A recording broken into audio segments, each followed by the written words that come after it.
इन तमाम चीज़ों का विरोध करके, बिल का विरोध करके, बिल को पारित होने से रोक करके विपक्ष ने अपना महिला विरोधी चेहरा उजागर कराया। विपक्ष जो है सवाल यही खड़ा कर रहे हैं 543 सीट है तो उसमें क्यों 33% दे देते हैं? ये तो पुरुषवादी बिल लाए। लागू नहीं हुआ ना? लागू भी हो गया है। कब लागू हुआ? 16 अप्रैल को जब भारत सरकार अपना गैजेट जारी किया है। हाँ, तो अभी ये प्रॉब्लम क्या था अभी से मैं पूछती हूँ। आप बताइए ना, आप लोग सड़क गांव में उतरेंगे, रोड पे उतरेंगे और परिसीमन भी लेंगे और महिला का जो ये आरक्षण बिल है उसको पास भी करवाएंगे। को याद आपको एक बयान आया, उस बयान को आप कैसे देखते हैं कि महिला को जो है 90% महिलाओं को पेट से गुजरना पड़ता है राजनीति में?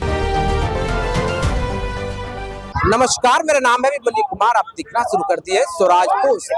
देखिए, आज आरएलएम पार्टी की ओर से आज धिक्कार मार्च निकाला गया है। दरअसल महिला आरक्षण बिल को लेकर तमाम सवाल है। हालांकि महिला आरक्षण बिल 2023 में पास हो गया है और अब देखिए हमारे साथ बातचीत करने के लिए आरएलएम के जो नेत्री हैं हम बातचीत करेंगे। बताइए, आज आप निकली हैं सड़क पर किस लिए? अच्छा, आपको लग रहा है नहीं मालूम? बता देती हूँ किस बताइए। लिए।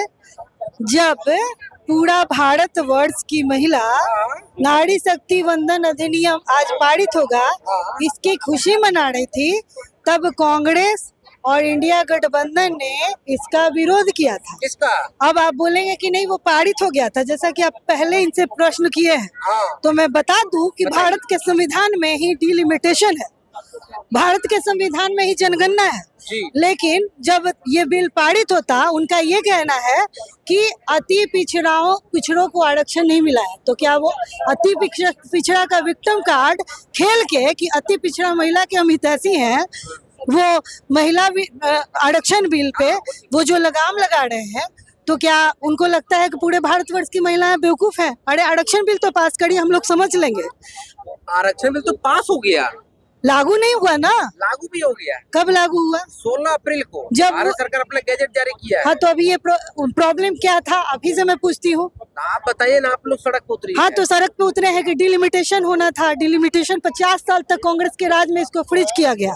डिलिमिटेशन नहीं होने दिया, परिसीमन। तो परिसीमन कब होता है? जब सेंसस होता है उसके बाद परिसीमन होता जी है। जी, तो सेंसस होता है तो आपको 10 वर्ष पहले होने का समय है। 50 साल तक अभी तो होगा पर आपका जनगणना जनगणना होगा, फिर परिसीमन कर दीजिएगा, क्या दिक्कत? नहीं, तो आप उनको आरक्षण देने में क्या प्रॉब्लम था सर? आरक्षण दे दीजिए, नहीं, 543 सीटों को आरक्षण दे दीजिए। एक से नहीं, आप इस तरह क्या आवश्यकता है? 29 में इलेक्शन होना है और आपका पूरा एनडीए गठबंधन 543 में करिए ना, दिक्कत क्या है? दिक्कत है ना, बढ़ा सीट हमारा राज्य पर, हमारे राज्य की जनसंख्या बढ़ गई है, एक सांसद पे दो सांसद का वोट है, तो प्रॉब्लम है, हमारी समस्याएं भी उतनी है। तो आपको बताइए कि घर में अगर 5 बच्चा है और एक बच्चा को भोजन मिलेगा तो पेट भरेगा क्या? बिहार हमारा राज्य है, उत्तर प्रदेश राज्य है जो काफी पिछड़ा हुआ है, और जब हमारी बात आ रही है तो उन लोग को प्रॉब्लम हो रही है। तो मैं बता देती हूँ राष्ट्रीय लोक मोर्चा के प्रवक्ता होने के नाते कि हम लोग गांव में उतरेंगे, रोड पे उतरेंगे और परिसीमन भी लेंगे और महिला का जो ये आरक्षण बिल है उसको पास भी करवाएंगे और 2029 में संसद में भी जाएंगे और विधानसभा में भी जाएंगे। सर, आज आप लोग सड़क पर उतरे हैं, क्या कहेंगे आज? नहीं, हमें सड़क पर उतरना पड़ा क्योंकि विपक्ष का महिला विरोधी चेहरा उजागर करना था, विपक्ष का लोकतंत्र विरोधी चेहरा उजागर करना था और परिसीमन विरोधी चेहरा उजागर करना था। जो बिल लाया गया था संसद में संविधान संशोधन का, अगर बिल पारित होता तो महिलाओं के आरक्षण की व्यवस्था हो पाती है लोकसभा में और देश के तमाम विधानसभा में, और साथ ही साथ परिसीमन का काम हो पाता पूरे देश में। परिसीमन का काम होता तो बिहार जैसे राज्य जहाँ पे आज के समय में 40 लोकसभा की सीटें हैं, लोकसभा की सीटों में बढ़ोतरी होती, 60 के लगभग लोकसभा की सीटें हो जाती। निश्चित तौर पर जब 60 लोकसभा की सीटें हो जाएंगी 40 के अगेंस्ट, तो बिहार की राजनीतिक शक्ति बढ़ेगी, केंद्र में बिहार की आर्थिक शक्ति भी बढ़ेगी, महिलाओं के आरक्षण की व्यवस्था होगी तो महिलाओं की भी राजनीतिक शक्ति बढ़ेगी। इन तमाम चीज़ों का विरोध करके, बिल का विरोध करके, बिल को पारित होने से रोक करके विपक्ष ने अपना महिला विरोधी चेहरा उजागर कराया, लोकतंत्र विरोधी चेहरा उजागर कराया। और बिहार की तो खासकर बहुत बड़ी हानि हुई है इस बिल के पारित नहीं होने से। इन तमाम चीज़ों का विरोध करते हुए महिलाओं के प्रति जो विरोध है पक्ष का, उस चेहरा को उजागर करने के लिए, लोकतंत्र विरोधी चेहरा उजागर करने के लिए, परिसीमन विरोधी चेहरा उजागर करने के लिए हम तमाम लोग, राष्ट्रीय लोक मोर्चा के तमाम साथी बिहार के तमाम जिला हेडक्वार्टर में उतरे हैं सड़कों पे और विपक्ष का चेहरा उजागर कर रहे हैं। लेकिन लोग विपक्ष जो है सवाल यही खड़ा कर रहे हैं 543 सीट है तो उसमें क्यों 33% दे देते हैं?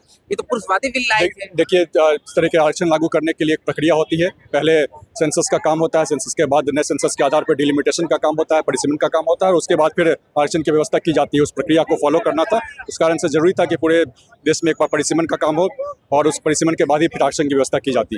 एक पप्पू यादव का एक बयान आया है, उस बयान को आप कैसे देखते हैं कि महिला को जो है 90% महिलाओं को बेड से गुजरना पड़ता है राजनीति में? नहीं, निश्चित तौर पर निंदनीय बयान है। इस तरह के बयान है कि कहीं भी कोई जगह नहीं है लोकतंत्र में। देखिए, हमारे साथ बातचीत कर रहे थे दीपक प्रकाश थे, बिहार सरकार में पूर्व मंत्री। हमने बातचीत की है और तमाम जो महिला कार्यकर्ता आए हैं उनसे भी बातचीत की है और भी लोगों से हम बातचीत करेंगे और जानने और समझने की कोशिश करेंगे। क्या कहेंगे, आज आप भी सड़क पर है, आपके नेता सड़क पर है? देखिए, सड़क पर आने का मेन कारण यही है कि जो संसद में बिल पेश किया गया था उसको कांग्रेस के लोग और राजद के लोग पास होने नहीं दी। इसके लिए हम लोग धिक्कार मार्च निकाले हैं कि संसद में बिल अगर पास हो जाता है तो वैसी स्थिति में समझिए कि जो अभी 40 गो सीट है वो 60 गो हो जाता लोकसभा में, 243 के जगह 365 हो जाएगा। तो इस बिल को पास कराना बहुत ही जरूरी है, जिससे कि हर क्षेत्र के जितनी भी महिलाएं हैं उन लोग को अधिकार मिले और महिलाओं के अधिकार के लिए ही हम लोग इस तरह से धिक्कार मार्च निकाले हुए हैं। तो देखिए, प्रवक्ता थे आरएलएम के और हमने दीपक प्रकाश से बातचीत की और उन्होंने क्या कुछ कहा, बाकी इनकी बात पर आप क्या सोचते हैं अपनी राय जरूर से कमेंट के माध्यम से। बाकी आपका बहुत शुक्रिया, बहुत धन्यवाद। गोल, जहां 28 वर्षों के सफर में 18,000 से भी अधिक छात्रों ने डॉक्टर एवं इंजीनियर बनकर सफलता की ऊंची उड़ान भरे हैं, जहां साधारण छात्र भी बिहार एवं झारखंड टॉपर बनकर बड़ा इतिहास बना रहे हैं। दूरदर्शी शिक्षाविद श्री विपिन सिंह के मार्गदर्शन में मेडिकल एवं इंजीनियरिंग के लाखों छात्रों के लिए आशा की किरण के रूप में गोल, द रिजल्ट फैक्ट्री